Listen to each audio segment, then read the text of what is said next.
Welcome to the Businessmen and Women of Color podcast. I am your host, Ann Olson, and it is once again my pleasure to bring quality programs to all of you. I am excited again with another amazing professional here on the platform. She is definitely phenomenal and has been all across the country doing her thing, teaching people about government contracting, and especially for veterans who are looking to elevate their business with a veteran certification. So we're going to be talking to Dr. Cassandra Bradford Wilson, and she is also a BMWOC corporate sponsor. So I'm really excited to have her on this platform. If you have not gotten a chance to be on this platform in 2018, this is the one to be on because we are on fire with so many professionals in so many different industries and professions. We want you to make sure that you do not miss not one of them. Go to all of their pages, listen to all of the podcasts that we're going to have on this year because you cannot get this information anywhere else. The purpose of our podcast is to not only share our industry information, we are encouraging you, the working professional, students, career seekers, to understand what's going on in the job workplace and so that you can know what's going on in the business environment. Before we get started, we would like to thank our corporate sponsors, which are Cat Sereno LLC, Cheryl Wood Empowers, Concern and Learning, Evangelism Radio, Genesis Preferred Solutions, J Coach International, Nels Tax Help, My Financial Home, Power, STCI, and the Student Teacher, along with our other business affiliate sponsors, and everyone who is supporting the movement and supporting small businesses and authors. So today we have Dr. Cassandra Bradford Wilson, who is the president and founder of Genesis Preferred Solutions. She has a niche small business consulting firm that specializes in business structuring, whether you are a for-profit or nonprofit, and she helps them with business growth strategies. And she is also an expert in processing of certifications as a minority disadvantaged veteran and woman-owned business. So she is going to have a lot of powerhouse stuff and nuggets to share with that. One of her other accolades is that she is also a author, and she has been going around and talking about her business and how she can help people who are having small businesses. And she is also one of the speakers at the upcoming Veterans Biz Up Conference that we're going to be having in August here in Maryland. Some of the other stuff that she has done that she really talks about a lot is called the Drug Pusher, which stands for Directly Responsible for Ultimate Business Growth.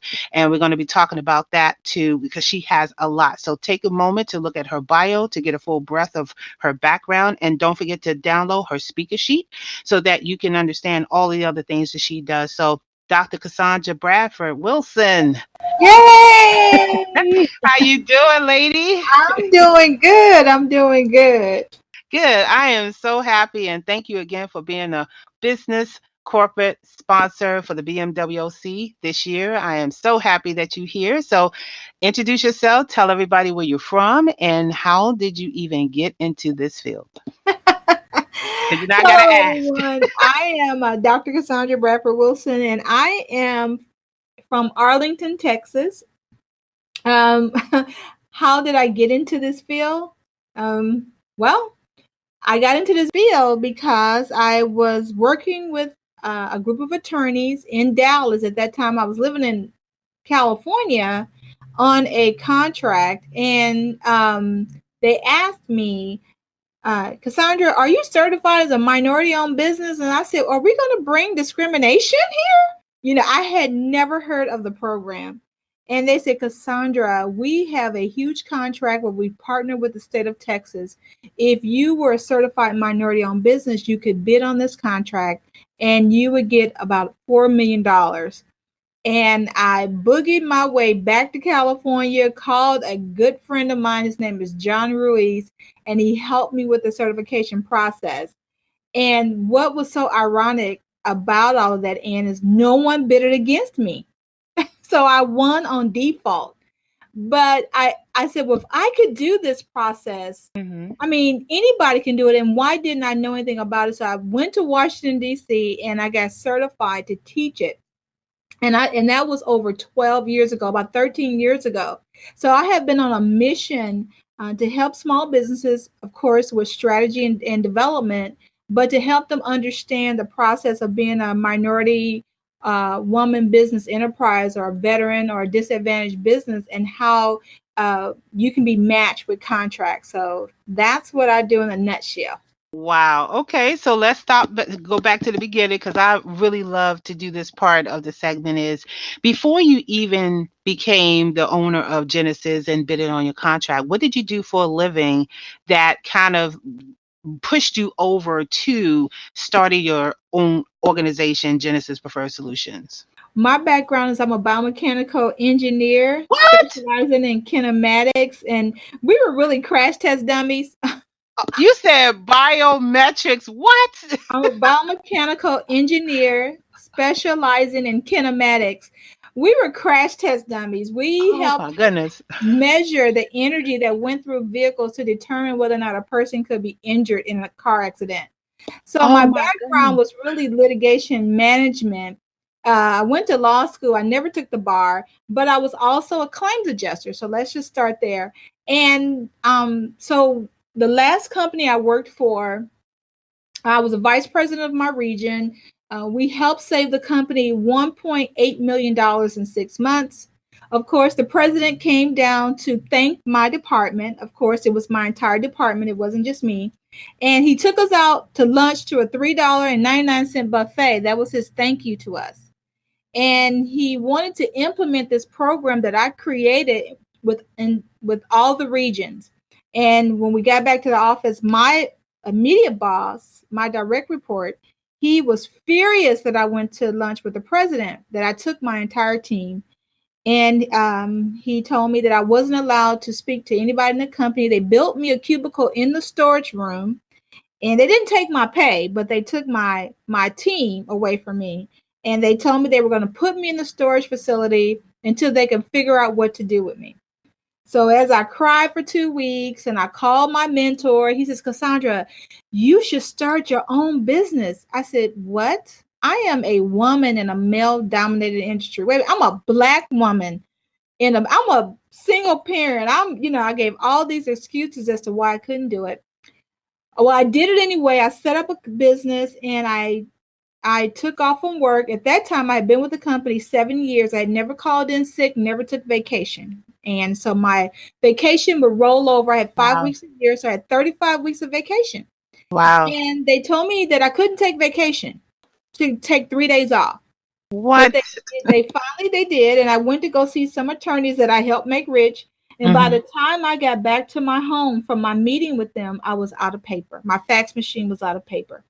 So I knew I was onto something. So that I worked both jobs, I guess, because they didn't know what to do with me for about 45 days, and I didn't want to get fired.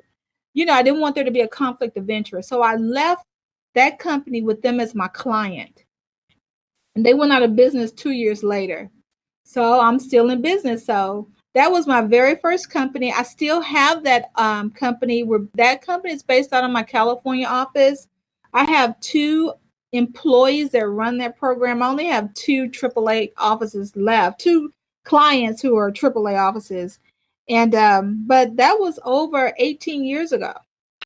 Wow. Amazing. I mean, whew, I mean, I'm still floored at the fact that they said they're going to put you in the storage room. They That did. they were going to put you in the storage room because you went out to the president, because you did your job and you actually helped the organization, and whoever was, slighted, decided to stick you in a storage room until they figure out what to do with you. It's like put you in a room, don't want to see your face, don't let you talk to anyone, and then didn't even want to give you your vacation. No, not at first, but Oh it my was goodness. amazing because they did. I mean, and this is what they told me after I gave them my letter of resignation. My boss said, Cassandra, we did stuff to you before and you didn't quit. And I didn't catch it. It didn't resonate until like 2 months later. I'm like, wait a minute, they intentionally applied pressure.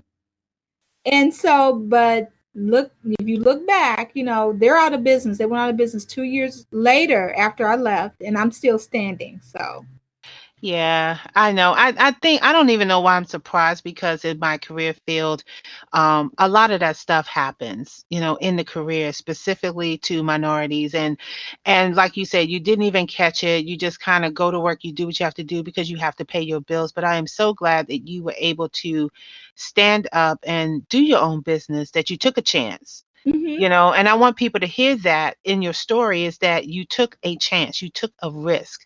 And sometimes just taking a risk is all you really need to get started, Hmm. to your next journey. And I have a lot of feelings because of ways that I had to deal with stuff too in my own career. So if it wasn't for me like taking that leap or to make that first step or to make that first call, I don't think I would have been able to move forward. And I want people who are listening to your story, if you're in that situation, like Cassandra just said, take a leap of faith and just go out there and do what you are good at doing. Don't stop.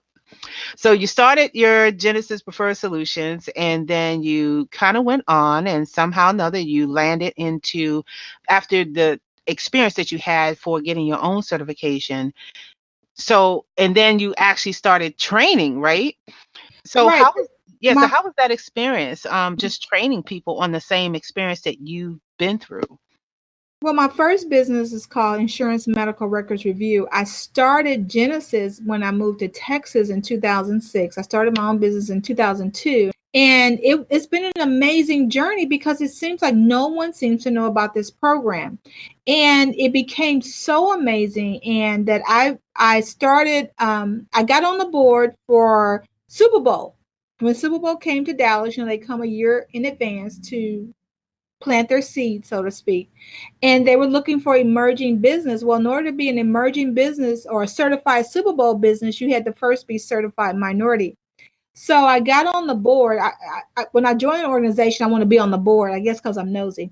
And so I started going all across Dallas and all across the metroplex of Dallas, teaching people about being certified. I was already doing it, but I started doing it to the 10th power. I was doing workshops almost every day of the week to get businesses certified minorities so they can be comfortable. And that's what a lot of people started to know me as, this guru of certification. I'm like, no, I do other things. But Wow. when people, if you mention my name, they go, oh, she's the girl that gets you certified as a MWBE and a veteran owned business. And so I accept that mantle. And so it's been the 13-year journey, and I absolutely love it. I still bid on contracts. I even as a speaker or a trainer, and I've replicated that same model all across the country. So, and I teach others to do it as well. So it's good. I love it. I love what I do. Wow. Yeah, because I see you on Facebook doing your thing and you do lots of webinars that talk about this very thing. So talk about a couple of the webinars that you've held or the ones that's coming up soon so that people can start thinking about how they're going to get signed up to hear your webinars. I have one that's active right now. It's called Contract Attraction. What is the government's attraction to entrepreneurs? And in that program, we prepare you to be able to sell to the government because, as you know, the government buys everything, and Fortune 500 companies. And we prepare you, and then we go through the entire disadvantaged business enterprise application together. And then I teach you strategies on how to bid, how to go after low hanging fruit. And those are those contracts that are under $25,000 that you don't have to bid against anybody.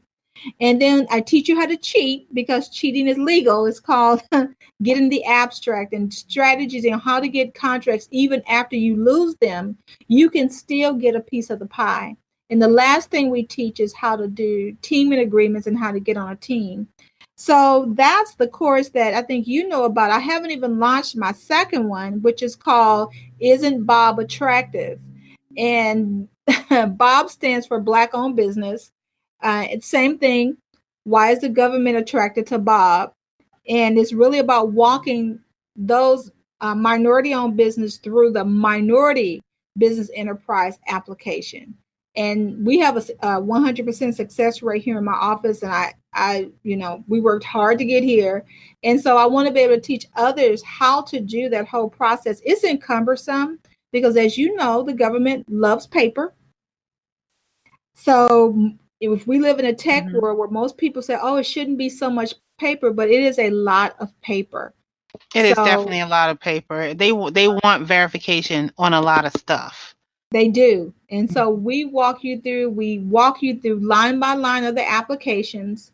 We walk you through how to prepare your documents to submit to those agencies. And then I do a little bit more hand holding where we will actually look over the applications and everything for you. Now we still do them for some of our clients who don't want to take the courses, and we still do those out of our office here in Texas and in my office in Atlanta. But we do offer these courses to people that say, you know what, I can do this myself, and you can keep those strategies and just, I call them rinse and repeat. Okay, so wash, rinse, repeat, Mhm. basically. But you know what? I'm glad that you really kind of breaking that down because I don't think people really understand the importance of getting these certifications because a lot of times they like, oh, I want to contract with the federal government. But beyond that, it's still, for me as a small business, and I'm actually going through my application as we speak, which I'll talk to you offline about, but I'm actually going through mine and it does take a while. It takes a couple of months for them to get the paperwork to validate, and they want everything. The investigator will come out to your house, all that kind of stuff. But to me, it's going to be well worth it because when the opportunities come, I can actually say that I am a disadvantaged enterprise business or Yeah. or woman owned business with the SBA. And so from your professional experience, talk about the importance of just having these certifications, whether you are contracting with the government or not, how important that is for particularly for minority businesses. It is very important because it opens the doors. If most small businesses, they say most small businesses fail because of money, they fail because of lack of opportunity. And in this arena that started back in the 1970s, these contracts are set aside for minority, women owned, veteran owned businesses. And if we don't bid, they go to white males. So we miss out on opportunities because we have not prepared ourselves or prepared our thinking that the government is a client. We never consider the government as a client. So it's changing mindsets when you're asking who are your target markets. Why isn't the government, or why isn't Fortune 500 companies like Walmart, BNSF Railway, Southwest Airlines, Wells Fargo Bank, AT&T, why can't they be in your on your radar? And people will say, especially small business, well, I didn't think that they would want to do business with me. I'm like, are you crazy? Yes, they do. They're looking for you, but if you don't bid, somebody has to do the work. So it's not just construction services, it's professional services as well. And we don't think of the government as a client. So when people ask me, well, how do you get paid to speak all over the country? I'm like, I have a contract. I have a contract with cities to come in and teach what I'm talking about to you right now. And then I get to charge clients on the back end because I have to do the work. And I've replicated the same model all across the country. So I had a client about a couple of years ago that no, I'm sorry, she just won a contract, and about a month ago she does black hair, and she's a hairstylist. And so she said, well, I'm sure the government wouldn't want somebody like me. They don't buy black hair hairstylists. I said, sure they do. The Bureau of Prisons does. And so what a coincidence. I researched a contract. She bidded on it. At first, she didn't get it because she didn't submit all of her paperwork correctly. But the company that did bid, they could not perform. So guess Oh. what? They called her and said, we Mm. will break it up per quarter so Mhm. they can be under that threshold, the $25,000 threshold. So for 4 quarters, you do the math, she's getting 100 grand, $100,000. She's only got to work for on Sundays and Mondays, which were her days off, and she's only working 4 hours a day at the juvenile facilities in Louisville, Wow. Kentucky. Wow. So she's And making $100,000.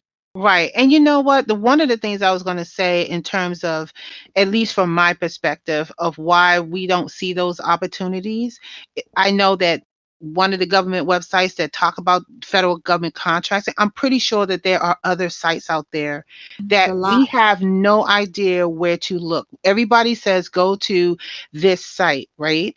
But can you drop some nuggets on other places where people can look for those type of opportunities? Every city has their own um, vendor application. I would definitely tell you to get registered at every city. And then, I mean, going to fbo.gov, those are federal contracts and they're normally large contracts. So if you're not prepared to team with other people to fulfill the contract, you'll never get those because they're huge. They won't break them up based on, just to do like the electrical work. They're going to say build the building. So Okay. everything that comes with the building, the roof, the paint, the floors, the tile, Mhm.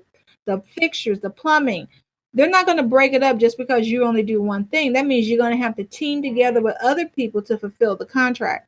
So when you're looking at smaller contracts, I would definitely tell you to look at your city agent, your city government, your county government. I would also tell you look at Fortune 500 companies. I would look at who are the top companies in your city or in your state, and you register there. And then they will also email you bid solicitations. So that's a great place to start. Okay. All right, good. And we want people to come to your training so they can get the rest of the information. So we're going to have that on your page. So let's talk about the drug pusher. Because I'm gonna tell you, when I saw that, I was like, "Oh no, she's dealing drugs." No, she's pushing. She's pushing directly responsible for ultimate growth. Okay, so let's talk about that for a minute. How did you come up with the concept of the drug pusher? At I host a women's conference every year. It's called Run Women's Conference. It's on tour, but our mega conference is always in Dallas. And my speakers on the tour, every year I take on two brand new speakers and I train and develop them. And my speakers, they call me a pusher. You're always pushing us. You know, on the tour, we told one of our speakers, listen, by before 8 o'clock in the morning, I need all of this done. If you want to be on this tour, I need all of this done. And so my speakers jokingly will call me the pusher. So I said, okay, I can get with that because a lot of people don't understand when you're looking for a coach. Do you even know the difference between a coach, a consultant, and a mentor? There's a difference. I'm not a coach. I'm a consultant, and I do have a mentoring program, but I'm not a coach. I think coaching has been watered down because so many people said they can coach you in business or they can coach you in life matters, but they've never gone through anything or they've never had a sustainable business. To me, you've watered down our craft. So the drug pusher teaches you how to select exactly what you need that will get you to your desired end result. So the drug pusher tells you if you need a mentor will actually do a little bit more hand holding. They will maybe make some phone calls. They may show you how to make the widget one time. Now, we're not going to remove responsibilities, but we will show you how to do a certain thing. A consultant is just going to give you their expert's advice in that one particular area. So the drug pusher really teaches you how to select what you need to get you from point A to point B. That's really what it's about. Wow. Okay. You know what? I like the drug pusher concept now because I push people too. So I guess I must be one of your mentors because I'm gonna tell you, I'm more of a mentor. I'm Yes, not I'm a consultant and I'm a mentor, and I do those separately. And I understand yes, when you say that there's a difference because when I'm consulting with someone, I'm actually helping them strategize and formulate and develop and try yes. to put it all pieces together and then we act on it, right?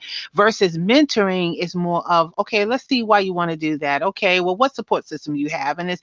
And I try to stay away from the coaching aspect because, like you said, it is a bit watered down. I think coaches are really reserved for those folks who have actually gone through the programs and the certifications to become a life coach or a leadership coach. So if you got people that's supporting you, that's great. But having the right type of person to either coach you, consult you, or mentor you, like you said, right, Hmm. is really important. You should actually have all three. You should. And even me, and I have a mentor. I mean, I have I'm automating all my systems, and my systems didn't talk together. So you know what? I had to hire somebody to be a mentor to me, to show me. I'm like, we're gonna click at the same time because I'm not a technology person, to help me understand my processes. And so I think we all need one. Well, I know I've always had one. Even when I first started my company, and I grew way too fast, and we grossed $750,000 in 9 months. And I knew I was growing too fast, but I was working like somebody crazy. Mhm. And I remember my girlfriend's husband, he came from money. He was born in the money. And he said, Cassandra, let me help you. And the most valuable advice he ever gave me was to invest my money in people and systems, not on things, not on my back, not on clothes, not Mhm. on cars, not on things that would depreciate. Well, he said people, systems, and property. That was his advice to me. And that was, and that's been over 18 years ago, and I still receive that. And that's where I put my money. I don't waste my money on, I need the latest fashion, or I need the baddest car. That's not where I'm at. I rather invest my money on systems that's going to make my processes simpler, on people to get them to last. I need longevity with my employees. I don't like turnover. To me, I think when you have high turnover, because I've equated time with money. So when you have high turnover, I'm wasting my time, which means I'm wasting my money doing a whole bunch of training. So my assistant and people that work for me have been with me for a long time, because I don't treat them like employees. I treat them like human beings. I don't tell them to do anything. I ask them. I ask them nicely because they don't have to. So, and I respect them, and I don't micromanage. Wow. That's phenomenal. And you actually answered like two or three questions because I was going to ask that question about what are some of the mistakes that small businesses do once they get a contract and they have to get staff. And you pretty much kind of covered that a little bit when you're Well, talking about just having a teamwork and making sure that you have that perspective in how you're going to run your business and work with your staff.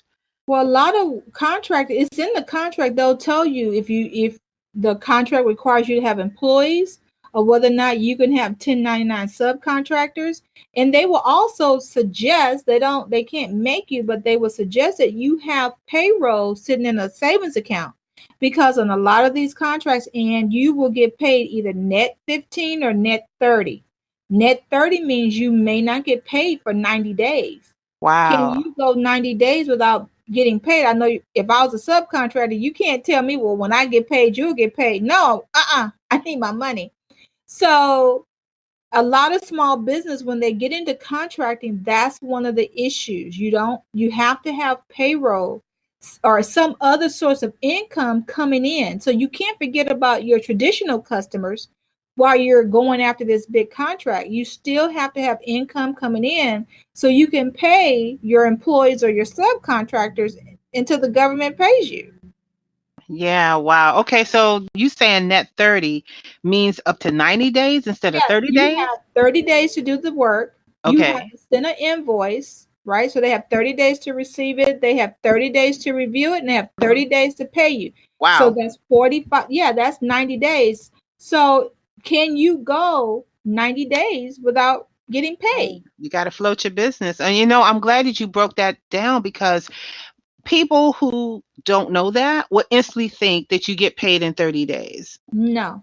Yeah. Okay. You know what? Now you can get some factoring. You can contact a factoring company and you can borrow against the contract, so it can float you to pay, but then you're paying out a percentage to that company. But that's the easiest way to get funding, is factoring, because you Mm. don't have to qualify. What they're doing is you're lending your they're putting a loan against a contract. So they know as long as you perform, you're going to Mhm. get paid and they're going to get paid. So, Wow. Yeah, I'm gonna tell you, this just makes me want to hurry up and get into this this webinar that you're talking about, because the more you talking, the more I want to know. Because when you're getting into the position, and that's another thing I wanted to add to your whole list, is that when you're going into trying to get a certification for anything, you have to plan it out and make sure that you follow through, because again, it takes a while. You have to be patient. We have to get all the paperwork together. You have to cross your T's and dot your I's. You got to get people to look at your application, because I had mine reviewed a couple of times, and it took me like 3 weeks just to fill out all this different paperwork to make sure that I had everything from resumes to my tax information to, they wanted my media profile, they wanted my website, they wanted everything, just to prove who I was. And then after that, I had somebody come to my house, and then they talked to me for 2 hours asking me questions about what I do and where I do it at. And you have to really be prepared mentally, physically, to go through that process, mm-hmm, and then wait until you get a decision. And and then when you do have it, all the other stuff in terms of your business being legal, being in the same, I'm just telling you, yeah, we got to get this webinar. I'm gonna stop talking. We got to get, we got to get Cassandra to do this webinar. So we're going to have the links on her page so that we can get the rest of this information, because I'm telling you, as a small business myself, I know how difficult this process is. And if you don't have anybody that's going to help you, because I remember when I started 2 years ago, I couldn't even get one person to help talk, not even the organizations will help me, no, go they through the won't. process. And they will say, go to the website. You can find the information on the website, but even there is pretty vague, and it It's doesn't necessarily give very you, vague. As a they don't matter give, of fact, yeah. almost every state do not have all of the requirements listed on their website. So if you go there and you submit line by line what they tell you, they're going to always tell you you missed something, you didn't send something. So in my course, I mean, I've been doing this forever. I've been doing this for 13 years, and we have our own checklist that's applicable in every state. This is the same thing because it's written under the federal acquisition regulation, so it's the same. And it's the only thing that's different is the applications. But everything that you need, and then we teach you how to put it in order, so the certifying agencies that's reviewing it, they know exactly where everything is. Right. Okay. So you know what? I'm already sold, Cassandra. I'm already sold. I'm telling you. I'm serious. And that's what I'm saying, people. We have to get serious about our business. The industry is changing, and we have to get out of the side grind and get into the business format, the true business format, which is why this podcast exists, to help people learn and understand what they need to do to make their dreams. So if that's government contracting, or if that's working with different vendors, like Cassandra said, like I'm gonna say Dr. Cassandra said, because I think she's a doctor in what she does. Whether you're looking for high-end clients, you have to put yourself in the right position. So definitely look at her information down below, contact her, come out and listen to her speak, go to her webinars, go to her website, call her up on the phone, catch her on Facebook, do something to, what I'm saying? All her stuff is down below. So Cassandra, tell everybody how they can find you now that I done gave you this tremendous introduction to your stuff, because I don't want people to miss anything. You guys can go to my website, it's genesispreferred.com. You can call our office at 1-800-718-2425. The webinar is called Contract Attraction, and I will send you the link. I mean, you can sign up if you go to contractattraction.com. You can get put into our squeeze page, or put your information in there, and you'll automatically be sent information on how you can get more information on the contract attraction. Even Bob Attraction, that's my latest one, and that's really about getting certified locally, not just as a disadvantaged business. And there is a difference with all of these certifications, Anne. I know, I know. And here's the thing. Don't be like me, right? Waiting for my DBE to come through to sign up to be a local vendor. I've actually made the decision I'm going to do that this weekend because I'm still waiting for my results. So I'm just going to go ahead and do it because the only reason I was waiting because I think I can actually add my DBE on my local application, but I'm not going to wait anymore. I'll just add it later because I think I'm missing out on a lot of stuff. Yeah, So, you qualify for a minority, a woman owned, mhm. and a disadvantage owned business. And so I carry just about all of them. In Texas, we have Mhm, what is called a historically underutilized business. So I have that one too. And those contracts come from the state, county, and school districts and colleges. mhm. So I want those too. Okay. So I get to whatever that set aside says, you have to be a Mhm, minority or a woman or historically underutilized or a disadvantaged business, whichever it is. I hold every certification other than veteran. My husband is a veteran, but he's not 51% owner of this company. Now we do have another company on some stuff that we do, and that business is a service disabled veteran owned business. So okay. Well, you know what, guys? You heard it. I'm already sold. I'm gonna be on this webinar. I don't know about y'all, but I'm gonna be on. She's giggling because I'm serious. I was like, I'm gonna be on this thing. So I want to encourage everybody to really play back this podcast and really write down some of the information that Dr. Cassandra Bradford Wilson just said on this podcast because I think this particular interview is something that every minority business need to do. We talk about it, you hear the state and local people tell you about it. Now it's time to take action. You need to go ahead and do it. Get your paperwork in, get the process started, call her up, speak to one of her employees if you necessarily have to get the information. And so again, and if you want to see her in person, okay, if you want to see her in person, she will be at the Veterans Biz Up Conference in August. And you can yes. find that, I think it's veteransbizup.com. And I will have that link below here if you want to see her in person because she will be talking about this subject in person. So it's no excuse. You got the internet, you got Facebook, you got the conference, you got everything. So thank you so much, Dr. Cassandra. I'm telling you, I'm having fun on this thing. So thank you so much again for being a business sponsor and really just sharing this information on this podcast to help other small businesses. Oh, of course. I had a great time, and thank you.